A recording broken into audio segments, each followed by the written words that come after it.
ಕರ್ನಾಟಕ ಸರ್ಕಾರ ಸಾಮಾಜಿಕ ಆರ್ಥಿಕ ಸಮೀಕ್ಷೆ ಹೆಸರಿನಲ್ಲಿ ಜಾತಿಗಣತಿಯನ್ನು ಮಾಡಲಿಕ್ಕೆ ಹೊರಟಿದೆ. ಬಹುಶಃ ಜಾತಿಗಣತಿಯನ್ನು ಮಾಡತಕ್ಕಂಥ ವ್ಯವಸ್ಥೆ ಕೇಂದ್ರ ಸರ್ಕಾರಕ್ಕೆ ಮಾತ್ರ ಇದೆ ಆ ಅವಕಾಶ, ಕಾನೂನು ರಾಜ್ಯ ಸರ್ಕಾರಕ್ಕೆ ಅವಕಾಶ ಇಲ್ಲ. ಹೀಗಾಗಿ ಅವರು ಜಾತಿಗಣತಿ ಅನ್ನುವಂಥ ಹೆಸರನ್ನು ಎಲ್ಲೂ ಯೂಸ್ ಮಾಡ್ತಾ ಇಲ್ಲ. ಯೂಸ್ ಮಾಡ್ತಾ ಇರೋದೇನಂತಂದ್ರೆ ಸಾಮಾಜಿಕ ಆರ್ಥಿಕ ಸಮೀಕ್ಷೆ ಅಂತೇಳಿ ಮಾಡ್ತಾ ಇದ್ದಾರೆ. ಸಾಮಾಜಿಕ ಆರ್ಥಿಕ ಸಮೀಕ್ಷೆ ಮಾಡುವಲ್ಲಿ ಕೂಡ ಜನರನ್ನ ಯಾವ ರೀತಿ ದಿಶಾವಲ್ ಮಾಡ್ತಾ ಇದ್ದಾರೆ ಅಂತಂದ್ರೆ, ಒಂದು ನಮ್ಮ ಧರ್ಮ ಇರಬೇಕು, ಅದು ಯಾವುದೋ ಹಿಂದೂ ಇರಲಿ, ಇಸ್ಲಾಂ ಇರಲಿ, ಕ್ರೈಸ್ತ ಇರಲಿ, ಬೇರೆ ಬೇರೆ ಯಾವುದೇ ಧರ್ಮಗಳಿರಬೇಕು. ಅದಾದ ನಂತರ ಜಾತಿ ಇರಬೇಕು, ಉಪಜಾತಿ ಇರಬೇಕು.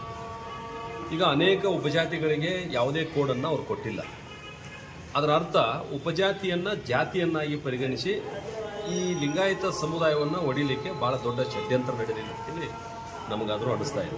ಹೀಗಾಗಿ ನಾನು ಮಾನ್ಯ ಮುಖ್ಯಮಂತ್ರಿಗಳಿಗೆ ಆಗ್ರಹ ಮಾಡ್ತೇನೆ, ಇಷ್ಟು ಆತುರಾತುರವಾಗಿ ತುರಾತುರಿಯಿಂದ ನೀವು ಮಾಡೋದ್ರಿಂದ ಇದು ಇನ್ನಷ್ಟು ಗೊಂದಲಕ್ಕೆ ಕಾರಣ ಆಗ್ತದೆ ಹೊರತು ಸಮಾಜವನ್ನು ಸರಿದಿಕ್ಕಿಗೆ ಒಯ್ಯಲಿಕ್ಕೆ ಸಾಧ್ಯ ಇಲ್ಲ. ಹೀಗಾಗಿ ಈ ಸಮೀಕ್ಷೆಯನ್ನು ತಾವು ಮುಂದೂಡೋದು ಭಾಳ ಒಳ್ಳೆಯದು. ಮತ್ತು ಕೇಂದ್ರ ಸರ್ಕಾರ ಘೋಷಣೆ ಮಾಡಿದೆ ಬರುವ ದಿನಗಳಲ್ಲಿ ನಾವು ಮಾಡ್ತೀವಿ ಅಂತ. ಅವ್ರು ಮಾಡಿದ ಮೇಲೆ ನೀವು ಮತ್ತೆ ಆರ್ಥಿಕ ಸಮೀಕ್ಷೆಯನ್ನು ಮಾಡುವಿರಂತೆ. ಈಗ ತಕ್ಷಣಕ್ಕೆ ಅದನ್ನು ತಡೆ ಹಿಡಿಬೇಕಾದಂಥ ಅಗತ್ಯ ಇದೆ ಅನ್ನುವಂಥ ಒತ್ತಾಯವನ್ನು ನಾನು ಮಾಡ್ತೇನೆ.